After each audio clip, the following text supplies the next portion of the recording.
Putting text over image in WordPress is pretty simple. WordPress is a major platform to build your own website as a content management system in just few simple steps without hushing so much. How can you put your text over image in WordPress? There are some various methods that you can learn from this video. First thing I would say, you can use a block editor, which is Gutenberg. WordPress block editor is one of the major reason you can easily do it. You can use a page builder plugin like Elementor.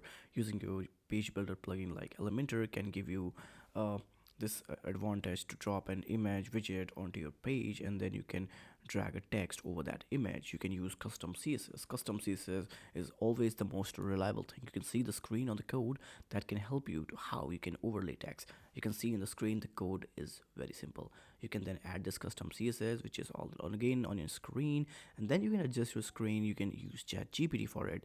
So this was how you can use text over image on the WordPress without giving so much hush. So I'll see you in the next one.